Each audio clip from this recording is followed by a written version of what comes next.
give a big shout out for the guests that we got today. Thanks to Angel and all the crew that worked together. And of course, we got Alec Vincent, we got Christine Ellis, we got Kevin Carlson, and then we got Vincent Malaki. Yep. So we're gonna ask a couple of questions, and once we got questions asked, then we're gonna give you guys the opportunity to ask questions as well. So we're gonna start off with down the road. For you, when they reached back out to you and said and we probably the role in the Chucky before the TV series, and then back. Who contacted you and said, hey, we're working on this TV series? Chucky called me at 3 a.m. And then I realized I couldn't find my phone. It was really weird. Anyway, Don, we had talked about it for a period of time after Cult of Chucky. We knew that. That was his goal. That was his intention, was to get a TV series on the air. So it wasn't really just one phone call. It was years of trying to make that work. Nice. But yeah, it was really exciting. We were thrilled that it happened. Yeah. That's awesome. And then for... It's the same.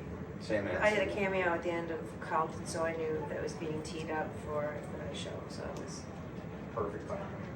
It was intentional, and none of us have ever lost touch with Don. So Don's been a friend in the intervening years, even though we weren't involved with this franchise. It wasn't like we weren't talking to Don. I mean, you guys are like family. Yeah, exactly. I mean, even the crew, the current cast. I mean, the guys, y'all take photos together. I mean, even with Jacob. Yeah. Chucky. Jacob's the best. Yes, he's so cute. I talked to his mom online, of course, and he's a big Pokemon fan as well. Yeah. So it's cool how you guys just cater around. It seems to me on set, it's just you're working, but you're not really working. Well, it's a testament really to Don Mancini's taste in people. Yes. And he seems to have really good luck at picking good people, and when he finds a good person, he keeps them. He's sort of a sentimental guy, and really personally enjoys sort of the familiarity of having everybody around him feel like a friend and not an employee. Yeah, and you can see that, and especially each of you guys, if you don't follow on Instagram, they post photos from the set, with the cast. I mean, it just seems like you guys are having fun, and all the photos you guys have. So, I mean, that's awesome. So we're gonna ask you guys a question for you. So working in Mr. Vincent, you've been in a number of movies other than Chucky 2. What got you into acting to get you into started in the industry?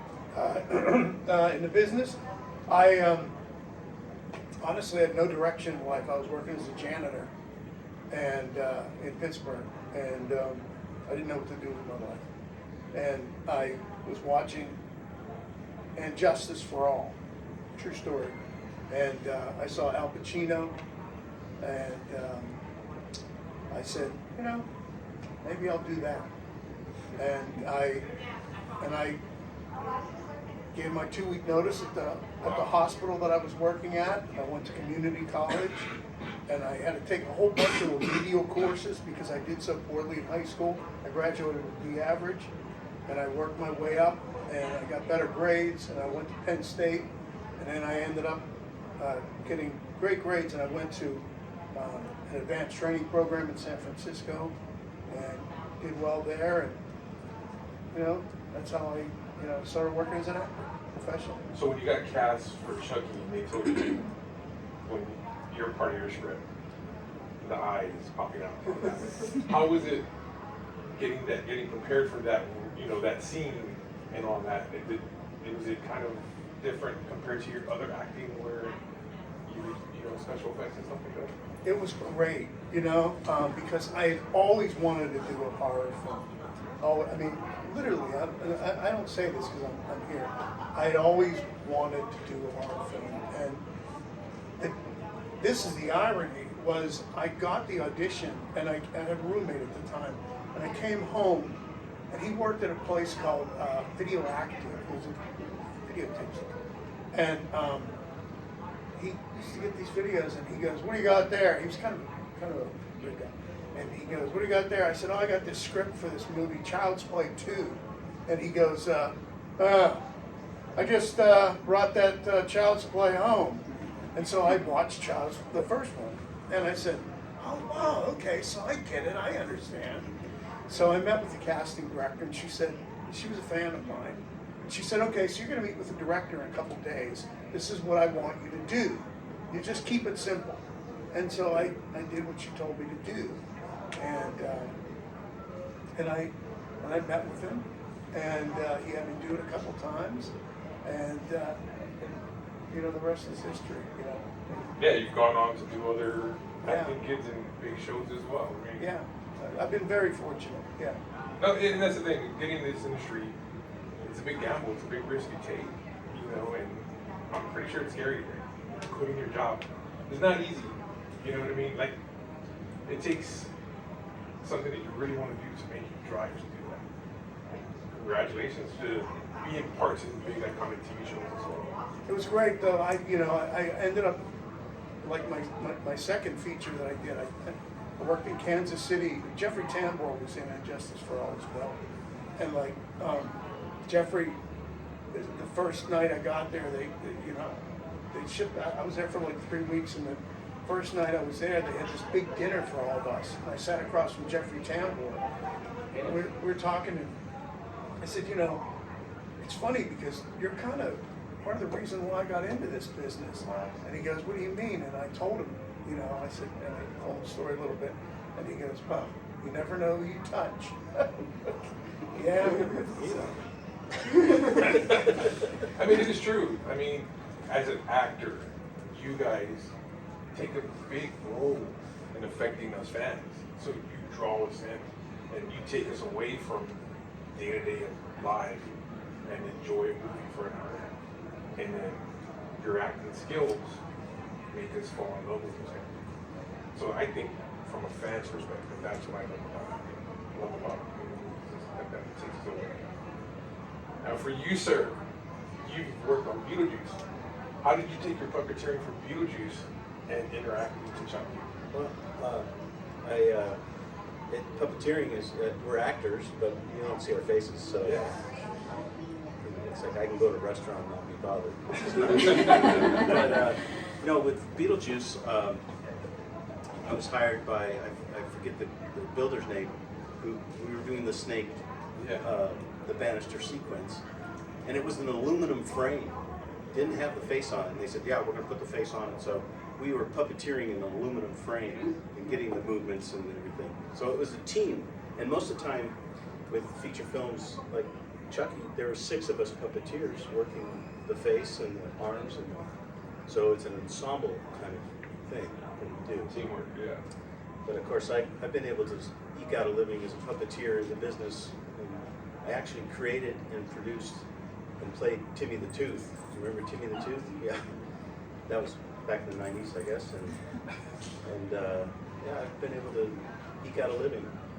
Yeah, I mean, in 2011, of course, you did, you know, the remake pretty much. Not say remake, but Child's Play 2. yeah, no, but I'm talking about in 2011. Oh. When you did the Muppets. Oh yeah, worked on the Muppet movie. Yeah, a lot of chickens and penguins, and working with the guys. I mean, that's how I got in. That's how I became a puppeteer. Was the Muppet Show. Watching that as a kid, just realizing that there's people under there that are working these characters, and the characters are so believable and fun. I wanted to be. So that's how I got hooked. Yeah, and that's the thing about this industry, guys, is that it takes not just more than, you know, the actors. You need the good writers and everything like that. And that's what I like about this, is like you fell in love with one part of the industry, followed your dreams, same thing with you guys, and look where you guys are now. You know, doing iconic movies, iconic TV shows, and it's crazy. It's a lot of luck too, I think. You know. Right place, right time. Yeah. Right, yeah. I have a follow-up question. Oh. Which body part of Chucky's did you focus on? Well, I was the stabber. Stab me. You were the stabbing specialist. Yes. So I have the bragging rights. No, yeah. Yeah. I think you killed it. I killed it. So I got one more question for you as well. So in the most recent episode where Chucky is guys, if you haven't watched the current series. Spoilers. Spoilers. Where he knocks you out and he ties you up on the bed and starts stabbing at you. How was that? I thought that was a dream. that happened? It was his dream. Oh, He was that explains dreaming it. Yeah, but how was it filming that scene? It was, yeah, it was the most challenging work I've done in time. Yeah, I was gonna say. Yeah, it was a long day, but it was fun. There's a lot of blood splattering in the It was fun. It was a lot of blood splatter, and it ties back to that because their stabber on set, which nowadays it's different. Now they wear green suits and they can share the screen with us, you know, and then they kind of paint them out. So the stabber got very, really enjoyed her work that day, I think. She left a bunch of bruises on me. But yeah, it was fun. It was a long, bloody, messy day. I can imagine. It was great, I mean, on the show. And then one more question, this was for you. So on one of the photos you have on your table for fans to get an autograph with is you in the gray suit holding the gun. Alex took that photo. How did you just take it because you were on set and you had your phone, or how did it work? Yeah. Here's what happened. He got the most badass shot I've ever seen in my life. When we come in that our entrance to the show, right? So when he shoots that, Chucky, the little girl's holding. I could see on the camera. I could see the frame of it, and I'm like, oh my god! And the DP was taking stills with his phone. I oversaw on his shoulder the coolest photo of you I've ever seen in my fucking life. You have to get that photo with this painted ceiling that was above him, and it had sort of a little bit of a fisheye lens, so it's distorted, and the gun is huge in the front of the frame. It's so fucking cool. And I'm like, I have to have one of those too. But of course, the day goes long, and they're like, well, when it was my turn, we're all done. I go, can someone quick take a picture of me like that too? Like, no, we gotta move, we're behind. And I was so fucking disappointed. So I made him take me out in the driveway and try to recreate that. So that's what. That's an awesome photo. It is. It's sick. I mean, okay. You just took one of his. It's not on your table right now, is it? It's not, no. Yeah. But yeah, the director took it. I convinced him at the last second to take it, and he took it on whatever cool No, app. he'd taken it and you didn't know. And I told you. And I got it from him. Yeah. But he took it also on a cool app, like, so it looked very director-like. Yes. It was like, Tiny, it's a little distorted. It's great. yeah. Oh, that's a great photo. And then the other one I love about that photo of the two of you guys, I'm a big Blue Lions fan, Saints fan, and when you guys are just standing like that, it's a beautiful picture. Yeah, it's Yeah. great. That was a great scene. Now we're gonna open up to the floor for the guys, for the fans. Anyone have a question you want to ask me? Go ahead, man. I've been looking to ask Alex and Christine this question. In '91, when Child's Play 3 came out, given that somebody else had taken the mantle of your character, Alex, and how did you guys feel about the movie, given that it had negative reviews among the fan base? It took a lot more time for us to understand everybody's opinion about that. In '91, it wasn't shared quite as liberally as it is these days, you know, with social media and stuff. But yeah, we it's better than hearing it's my favorite of the franchise, which we don't hear very often. But yeah, at the time in '91, I was 10. And I got the news that my character was being replaced by a different actor. So yeah, I was a 10-year-old butthurt for sure.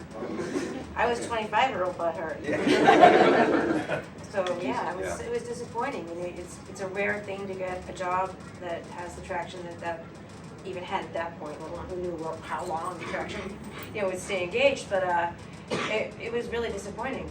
You sign a multiple movie deal and they don't option it. I've only signed one multi-movie deal in my life, and it was that one, and it didn't option me for it, so that's really disappointing, because it feels like the greatest job in the world you can get as an actor is one you don't have to audition for. It just happens, and so that's what happens with the franchise, or the TV series, hopefully, is that you keep going back without having to audition, because audition is just the most grueling, horrible thing on earth. So, yeah. So we're sort of satisfied that it's everyone's least favorite. Fuck that movie. Anybody else, guys? Oh, go ahead, you have a follow-up? Yeah, so I didn't even see it in theaters or saw it on video or anything? I just saw it when it came out, yeah. Oh, okay. Yeah. The only one we won't see is that Bastard film we made a couple of years ago. We have not seen that. It was not worth watching. Yeah. Anyone else got a question? Yeah, come on, don't be shy. Yes, sir. Between three of y'all, what's the difference? Do you guys prefer shooting a movie or a TV show? Like, what are the differences? I found the experience to be very, very similar. Maybe because we've shot, our group of people have shot all films until this TV series. It's a bigger experience, it's a longer experience, there's more people involved, but it was shot very much like a film. It I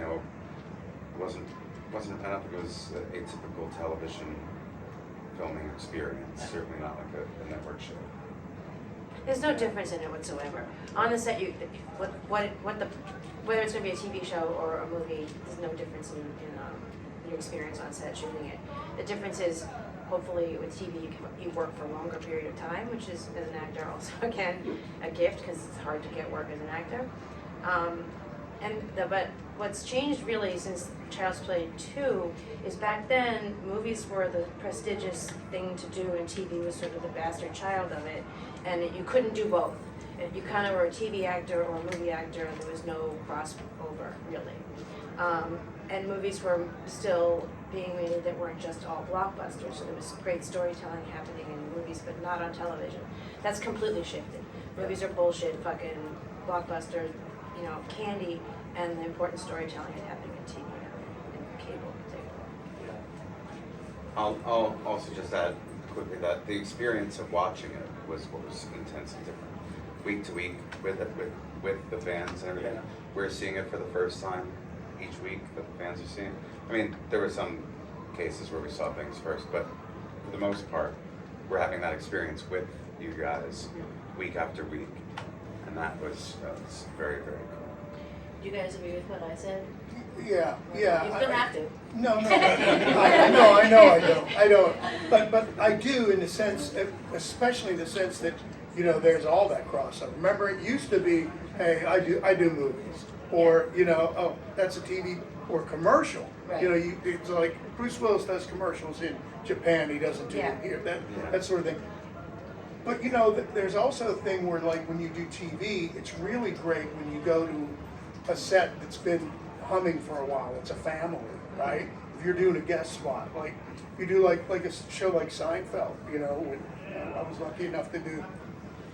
You walk on that set, it's a really homey set, a very comfortable set that everybody's really cool and nice and stuff like that. That's really great. Or Judging Amy, something like that. I'm sure that Chucky franchise like that for you guys, it's really homey. So that's really nice. And then, sometimes it's really tough when it's a new show, because they haven't found their way yet. So everybody's sort of searching that first season. They don't know what it is. But all in all, it can be a really good gig once they know where they're at. I have another question. Yes, sir. Since you mentioned Beetlejuice, were you involved in the new one? No, unfortunately. I won't talk about it. Sorry. It's his Child's Play 3. I was saying in my head it's going to be the good or bad question. Yeah. Well, Who knows? Well, Hollywood, this is where we're at right now in Hollywood. Hollywood you've got green screen, and you got puppeteering still. Some still use it, some prefer CGI. I'm still a fan of 50-50. You still have half the puppeteering kind of stuff, and then some CGI. But that's just how I feel about Hollywood. Well, we are all practical effects on the Chucky show. That's what I was gonna say. Yeah, you guys There are shortcuts that you can do easier these days than you used to be, as far as like I mentioned earlier, with painting out puppeteers and getting plate shots, which is where you just get like the whole background, and you can do things like that. If you consider that CGI, it's not really. But as far as Chucky's face and movement and everything, all of that is practical. There's only one CGI of Chucky, and it's in Curse of Chucky, him coming down the stairs in Curse is the only CGI Chucky in the whole franchise. And I would like if you agree, I think that's part of the longevity of Chucky is that it's practical puppetry. I think it has a warmth to it. That even when it's sometimes clumsy, you know, he doesn't move as smoothly as a CGI version would. Yeah. I think people are super forgiving of it because this is sort of a warmth to it, like with actual old animation versus computer animation. There's a warmth and sincerity that comes from that too. I think that's true. I do. And I'm a big fan of the hybrid kind of thing, like you were saying. I worked on House Party, the movie. I played a Marley the koala, and he didn't have any eye blinks or anything, but they added those in, and then there was he was a dope smoking koala bear, so they were able to add the smoke and stuff too, but it enhanced the performance, which I think is okay.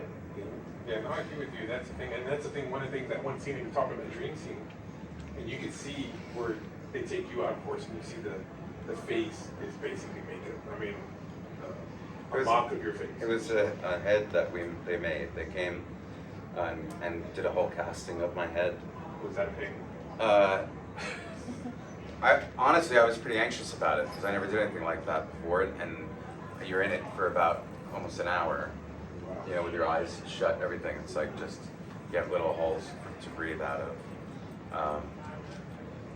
But it was okay, it wasn't too bad. I almost fell asleep while they were doing it. I did actually fall asleep. I started leaning forward and they grabbed me because I was about to ruin everything they worked on by crashing into the ground. But yeah, that was a wild thing. I never got to see that head in person because they actually did that after I left. Oh, okay. But the special effects girl, Tennille, was very eager to send me pictures of the final result. That was very cool. There's another weird place where CGI comes in sort of unexpectedly, like in the Gamut, that scene where he shoots the Chucky that the little girl's holding. Yeah. Don didn't want that violence to happen in front of that little girl. Okay. So the blood that hits me when Chucky's was CGI. I had to, they go bang, and I go, and like this, but nothing hit me at all. And then we added that in so the little girl wouldn't have to see it. That's freaking cool. Meanwhile, all the blood from Father Bryce's explosion. That was very real. Practical, and buckets of blood being thrown.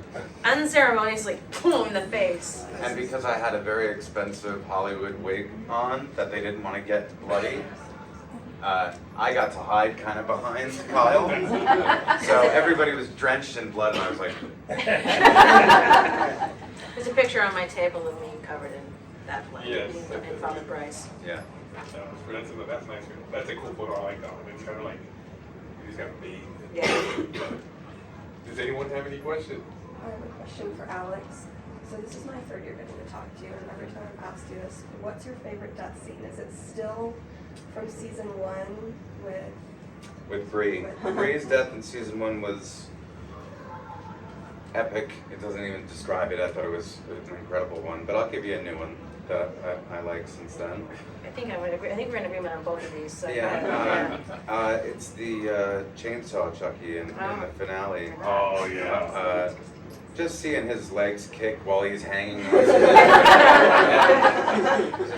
Slowly slicing her in half. That was pretty phenomenal. But no, I know the one that you're gonna say. I like the Tiffany. That's my Voodoo favorite season 2 one, and the Tiffany Voodoo one is my favorite. That was amazing. It was unbearable. Yeah. The potato peeler. Yeah, that was definitely. Although Keenan's was pretty damn good too. Yeah.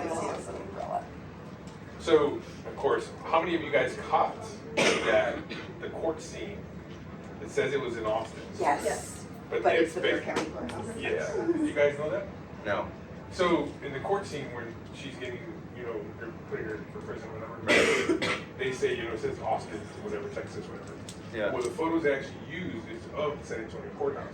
Oh, really? That's interesting. Yeah. So when I was watching, the first thing I see is that, and I'm pointing, and I was like, I'm telling my wife, I'm like, that's the courthouse for downtown. Don't ask why I know. And Why do you know that? And just so you know, no one from Chucky came to that real courthouse to get that shot. Yeah. There's no way. I'm wondering why he picked that though. It's kind of weird that he picked. I mean, I'm pretty sure he's probably picked. Yeah. The TV series, a lot of it takes place in Hackensack, New Jersey, which is where I grew up. Oh, in nice. Hackensack, New Jersey. And They shoot it all in Toronto. So all my friends call me and they're like, "That's no hack and sack, man." Oh, that's too funny. One other question I was going to ask you guys, and it's tied to, I'm pretty sure, how many of you guys saw the drop of the teaser for the upcoming season? Yes. What did you guys think of the trailer that dropped? I don't know. This Chucky thing's getting old. Nice. I'm a punny guy. That was it looks intense. It looks really, really intense. Again, like I was saying earlier, we don't see the show. There's a couple times that I saw it hanging out with Don where I was able to watch stuff, but I've seen none of that, so I'm excited to watch it too. Yeah, if we're not in it, we try not to even read it so that we watch the show like you do.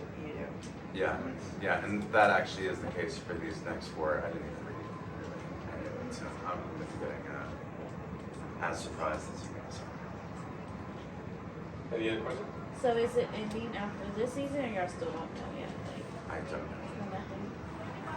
You guys gotta watch the next 4 episodes Yeah. so that they think we're popular. Get on all I like it. your Yeah. TikTokings things, Yeah, because time's running out on and us. tweet like a motherfucker. Yeah.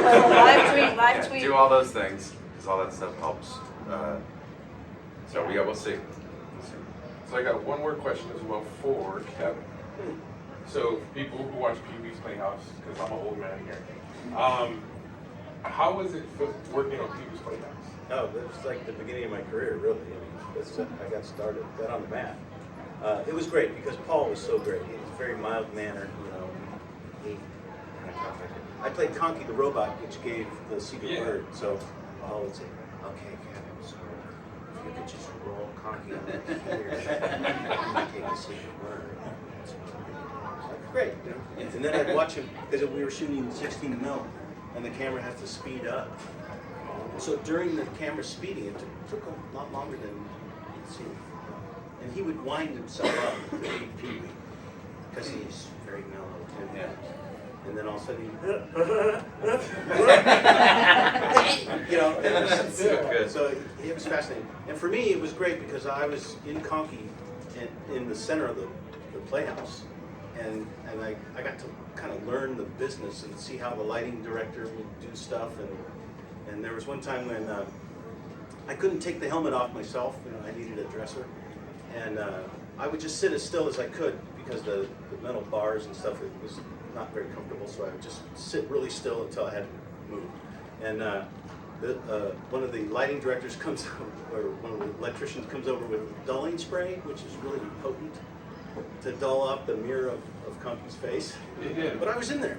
And the guy comes up and just starts spraying, and I'm going, dude, I'm in here. Oh, sorry. And because that stuff is so potent, the rest of the day I was just like, oh. Oh, that's great. So it's cool seeing that you know, getting so. Okay, guys, for us, if you don't know Countdown to the Geekcast, we're a local network here that does interviews behind the scenes, in front of people who are in front of the camera, behind, because it takes a team to make these great movies, great TV shows, and then the actors as well. So we want to make sure everybody gets credit for everything they do, and people who don't know who these gentlemen are, who work behind the scenes. And that's what we want to bring to you guys, and you can see that. So another question I had for you, sir, is you were in Michigan. How was it working on that one? That was great. I played the mailman, and you know, it was funny because I got a call from my manager at the time, and she said to me, she goes, "Hey, I have an audition for you. It's this afternoon," and I was like, "Okay," and she goes, "Go see Mindy," because Mindy Marin, who cast it, was a fan of mine. She goes, "Go see Mindy Marin," and you know, like 3 o'clock. So I drove out to Santa Monica, and Mindy said, "Okay, so here's the sides," and I said, "Okay, so what am I doing?" Because she described it to me. It's these people that are regular people that have superpowers, and I'm like, "So what am I doing? I'm the mailman. Am I a superhero?" She goes, "Vince, I don't know. Just show up. Just say the lines." And I said, "Yeah, okay." And So I did it, you know, I mean, I did these lines as best I could. And then I got the role, you know, and so I get on set the first day, and they booked me for a couple weeks on it. And I get on set the first day, and I see these two guys, they look very familiar. And the guy said to me, one guy said to me, he goes, "Hey Vince, how you doing?" And I said, "Good." And he goes, "You don't know who I am?" And I said, "No." And he said, "We're the Monkey Brothers." And I said, "Oh man, they're casting directors for commercials." And they cast me in like a couple commercials. I didn't notice them. They were working as background on the film because the director, his name is Kinka Usher. He directed a lot of Nike commercials for them and stuff like that. It was his first feature film, and so it was fun. You know, I worked with like Bill Macy and Ben Stiller. Paul those guys. Rubens. Yeah. Paul Rubens, right? Yeah. What was yeah. his character's name? Spleen. Yeah, the spleen. Yeah. The spleen. And I remember the one day we shot somewhere. I forget where we shot. Way out there. And I remember there were a bunch of kids, like they were like maybe junior high or whatever. And you know, okay, so he's gone by Paul Rubens, and these kids would in unison at certain points they go, "Hi, Pee Wee." And it was a blast. It was a lot of fun. Yeah. And that's the thing, I guess, because when you get these scripts, you don't think it's a job. You don't think it's going to be an iconic movie or a TV show. Well, most often it's not. It's not. Yeah. And you know, that's a funny thing. Bob Burton, who wrote it, I remember he was talking about, God, you know, I hope this thing's big so we can go to Comic-Con and do this and that. Seriously, you know, he was very excited about it, and I was like, yeah, that would be great. And then, but you know, it's an iconic. It's a Right here cult with Chucky, thing. yeah. Yeah, it's a cult movie. I mean, I have a lot of friends that come up to me and go, "Man, I love that Mystery Men." I'm like, "Oh, it's cool," you know. Isn't the bowling ball with the skull from that in it? The skull bowling ball? Yeah, it is. I have one of those. I have two. It's way too heavy for me, so I didn't get it drilled, but I have a 20-pound skull. So the other question I have, so I heard you over talking with one of the fans. So one of your friends is a big horror fan, Yeah. and the big warehouse scene was just pretty much only a couple of boxes that had Chucky in it. The rest were just empty boxes. Hundreds of them, yeah. And you got a couple for your friends, but you didn't get any for you. No, like an asshole. I don't know. He's been a collector since the '60s. He collected like the old school Universal Monster model kits and stuff. But so he was really an old school collector from when he was a kid. And so yeah, I got him one or two boxes, and I got none for myself. It's like one of my biggest regrets in life. They're worth like $1,500 a piece, and I could have walked away with 100 of them, you know. So I don't know. I didn't take any pictures back then either, and I'm kind of a picture whore, and I'm a super nostalgic person. It's very strange I didn't take a single picture on that in that entire project. And when we first shot on the stage, we shot not out in Santa Clarita, but we shot on the lot, the Universal lot. The oldest existing stage set was still standing. It was the Opera House, the seating for the Phantom of the Opera. It was the oldest standing set in the world. It's since burned down. I don't have a single. I was sitting in them. I don't have a picture of anything. You know, I don't know what. I was so not sentimental about that job, and I don't know why, because I was ridiculously happy to be there. So I can't explain it. Kodak pictures of that still. I'll have to You look do? where my mom had them. Yeah. I don't know why I fucked up. What about you? Did you take anything from the set? I had a couple of those boxes that I think at one point in my life paid some back rent that I owed. But no, yeah, my grandfather had one. I think some other family members of mine got a couple. I think we left with like 3 of them or something like that. From part 1. From part 2, I didn't get any. It's a common misconception though that you get to take things away from sets. For the most part, you don't. Yeah. Depending, I guess, right? If it's a high dollar movie, if it's a low budget movie, they really don't care. They're just like, oh, you know, we're gonna chunk it Everybody away. cares because the Yeah. fact is the props belong to somebody. Oh, okay. They belong to the property department, and it's their kit. There's people who prop masters have a kit. They have a truck full of toasters and all the shit that makes up a set, you know, set dressing and stuff. And if it doesn't belong to the property house, it belongs to the studio, or it can be rented. So it belongs to somebody. And also, the reason they'll tell you, even if you could have something, they'll say, we need it, because it's a reshoot, we have to have these for reshoots, but, you don't get to take stuff, it's very rare. And it's fine.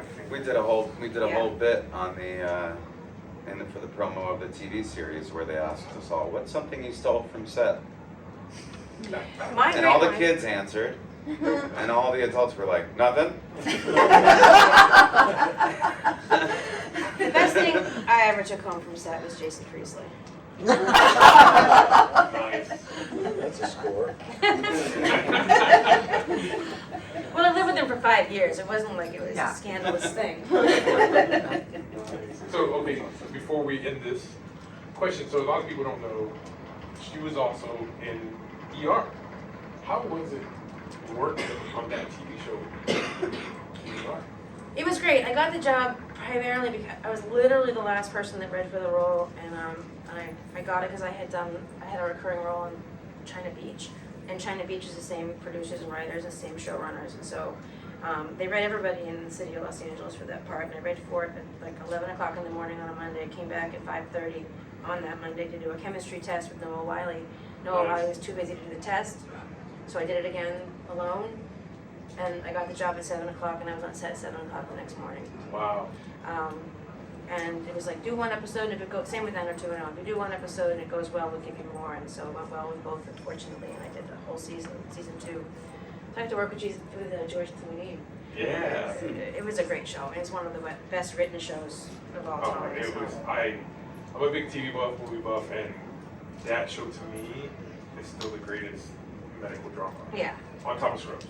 I love Scrubs too. Yeah, but that's a whole different animal. Yeah. Different animal, different, yeah, but for sure.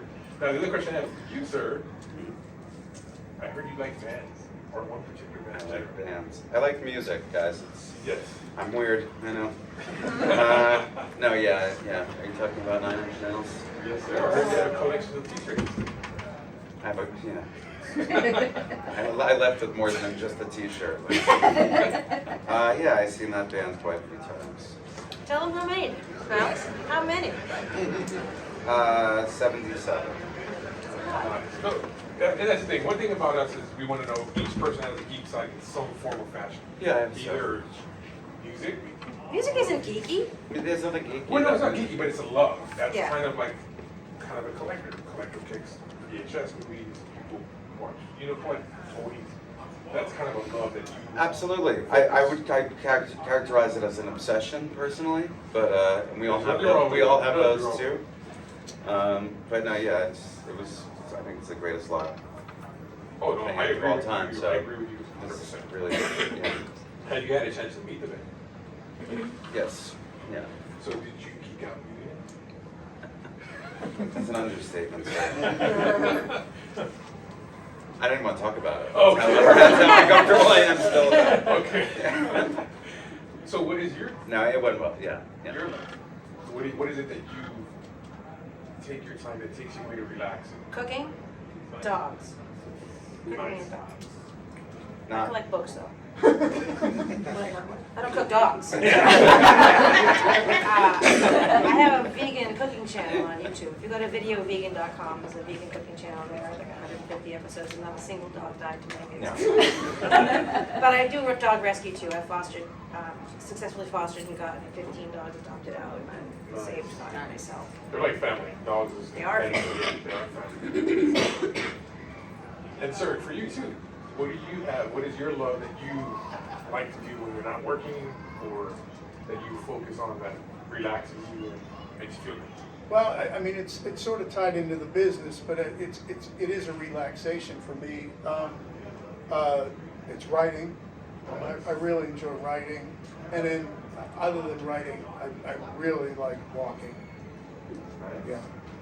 What about you, sir? Yard work. I do a lot of yard work. I'm a puppeteer. I mean, I love creating characters and doing short little videos on YouTube and Instagram and stuff. So, Any questions before we end this panel? Yes, sir. Okay. Yeah. Oh, You go. you can get you in. Okay, thank you.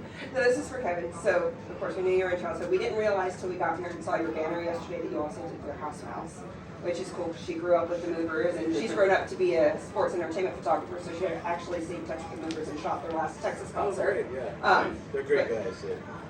But just see that like whole spectrum. Do you have more fun doing like the horror, stabbing, death, puppeteering, or the children's? How often do you get to stand? But no, I like it all.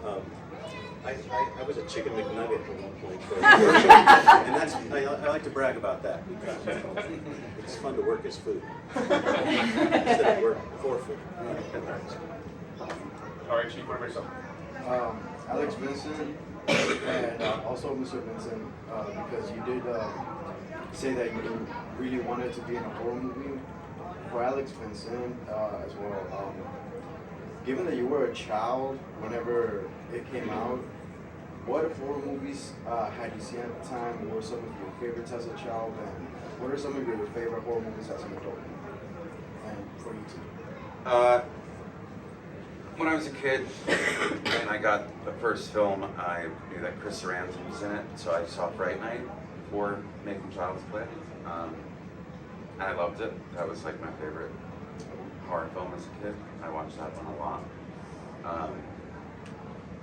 And yeah, there's a video that I found recently of me being interviewed at 8 years old, and I'm like, I've seen every horror film. The kid was lying. If you I can name didn't a see horror it. movie, I've probably seen Yeah, it. that's what I said. Yeah. If you could name a horror film, I've probably seen it.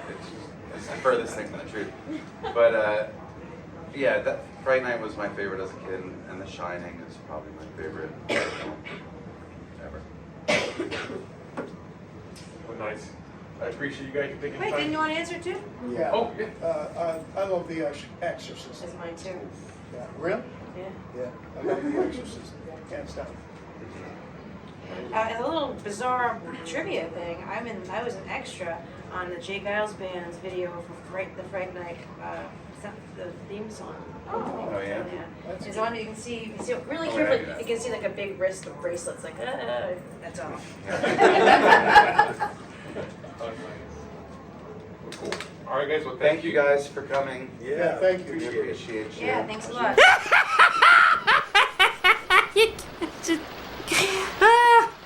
Oh.